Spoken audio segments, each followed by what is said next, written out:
In 2 weeks' time, some of the fastest men in the world will be arriving in the Midlands. The Jamaica and USA teams will be based in Birmingham as part of their final preparations before London 2012. But there's one family that will be looking forward to their visit more than most. Usain Bolt may live in Jamaica, but he has a cousin who lives here in the Midlands. So Central Tonight took her on a tour around what will be the Jamaica team's new home. Charlotte Grant has this special report.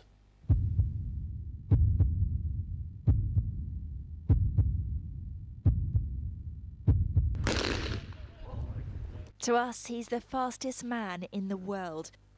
But to the Davises from Wolverhampton, he's one of the family. Maureen Davis is Usain Bolt's second cousin. She last saw him a few years ago after one of his races. He still lives in Jamaica, but Maureen left the island when she was 13.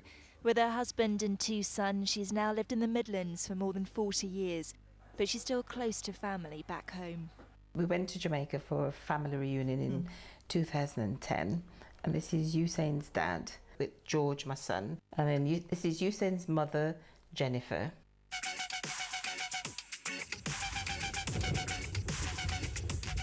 Usain Bolt is a man who knows how to put on a show. In Beijing, he became a triple gold medalist, and in Berlin, he smashed 2 world records. So in London, he's the man to beat. His family, though, are wondering if there'll also be time for a lightning visit. Hopefully he'll ask as well, could they fit it in somehow for him to be able to see us, even if it means us going there to visit him. If not in London, then maybe in Birmingham. For 12 days for the Jamaican team, this will be home. So we brought Maureen here to have a look around their new halls of residence. Ooh, that's very nice. All the athletes at the request of the Jamaican team will be in twin rooms with a view over the greenest part of campus. All those beautiful trees. It actually reminds me of Jamaica. Usain is from the country. He was brought up in the country, and that will definitely remind him of home. But what to do when you have a sleeping giant like Usain Bolt coming to stay? At 6'5", it's a tall order, but the university's delivered.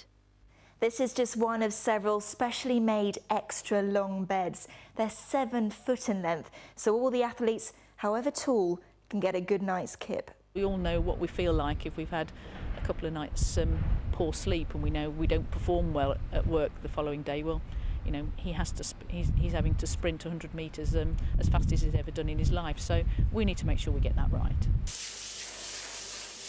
And even the food will be authentic. Usain Bolt famously put his Beijing glory down to chicken nuggets the night before. But in this kitchen, under the helm of Wayne Willis and a special chef the team are bringing over with them, they'll be cooking Caribbean cuisine, complete with a traditional jerk chicken. We've also got the Caribbean goat. There's a lot of plantain dishes. There's Johnny cakes. There's just an absolute array of different foods going, which is great. And with Maureen in the kitchen, Wayne doesn't miss the chance to pick up on some culinary tips. You could sort of slice those thinly and use, or even cucumber. Oh, great. Yeah, that would be really nice. Yeah. And when the world's fastest men want to take things more slowly, this is where they'll unwind. There will be games consoles and table football. There's even a special request for dominoes, an old Caribbean pastime and one the great man himself is fond of. But on the track at Birmingham University, it's crunch time. It's where Bolt will be fine-tuning his technique, ready to defend his most prized titles. So do his family think he can strike gold again? I'm sure he will, yeah. And I'm sure he's got something up his sleeve, ready for London. He's achieved so much. So yes, all the family are very proud of him. You're going to be keeping your fingers and toes crossed? Everything crossed. No matter how fast Bolt runs this summer, his family say they won't be far behind him. Charlotte Grant for Central Tonight. And the latest is that Bolt's had to pull out of a Diamond League meeting with injury. Mind you, an injured Usain Bolt would probably still win most races. Now,